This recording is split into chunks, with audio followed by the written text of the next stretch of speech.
میرے آقا کی جالیوں کے سامنے بیٹھ کے ہمیشہ حضور کی جالیوں مبارک کے سامنے بیٹھ کے پڑھیے. میرا ایک مشورہ ہے کہ یہاں نہ پڑھا کرے آپ، اپنے گھر میں، دفتر، دکان، اپنے مقام پہ نہ پڑھا کرے، بس صرف حضور کی جالیوں کے سامنے بیٹھ کے پڑھا کرے. ایک درویش تھے، میں ان سے کئی بار ملا ہوں، 20 میں فوت ہوئے ہیں، 2020 میں. 40 سال مسلسل انہوں نے مجھے بتایا، 40 سال مسلسل حضور کے روضے کے سامنے بیٹھ کے وہ درود و سلام کرتے تھے. 40 سال مسلسل، 40 سال درود و سلام پڑھتے تھے.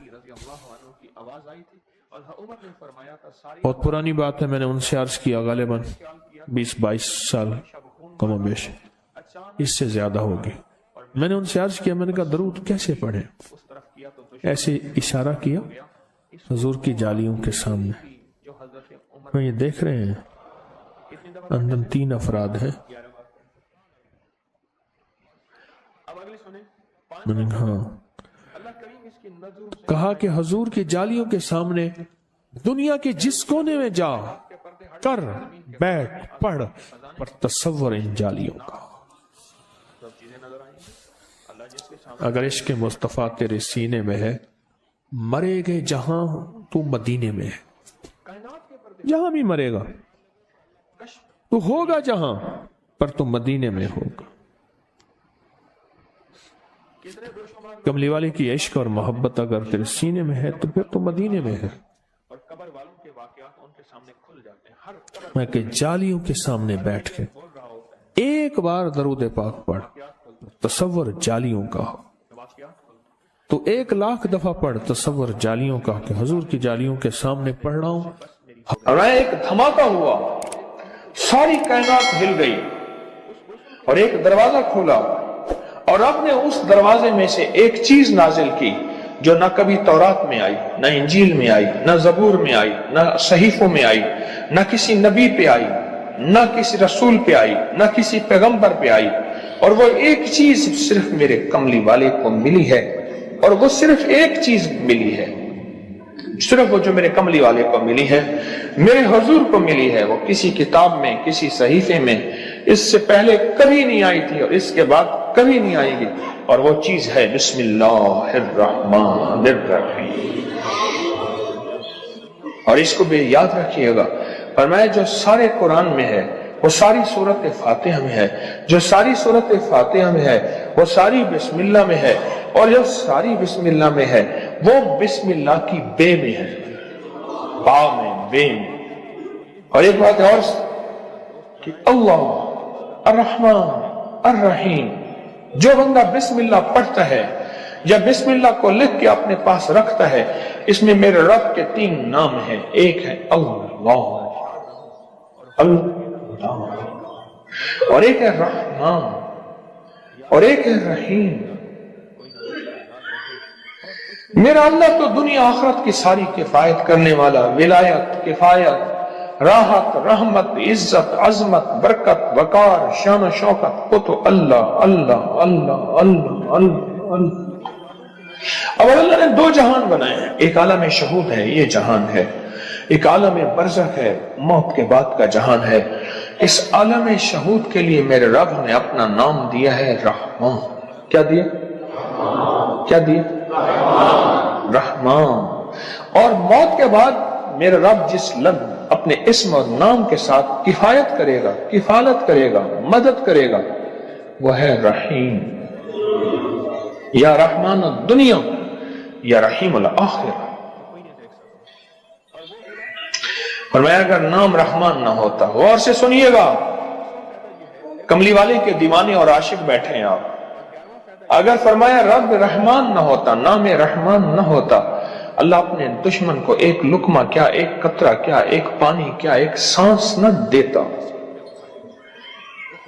اپنے نام ماننے والوں کو اگر رحمان نہ ہوتا، اس نام رحمان کی وجہ سے رب کا دشمن بھی پل رہا ہے، رب کا دوست بھی پل رہا ہے، اپنے بھی پل رہے ہیں، پرائے بھی پل رہے ہیں، غیر بھی پل رہے ہیں، سب پل رہے ہیں. کہتا ہے فرشتوں دے دو، رزق کے دروازے، اچھا کوئی بات نہیں اور دے دو، میں انتظار میں ہوں اس کی توبہ، اس کے رجوع کا، کبھی تو مجھے سن لے گا، کبھی تو مجھے مان لے گا، کبھی تو میرے نیکوں اور اولیاء اور صلحاء کی محفل میں چلا جا کے توبہ کے دروازے کھلے ہیں، توبہ کر لے گا تو آنسو بہا لے گا۔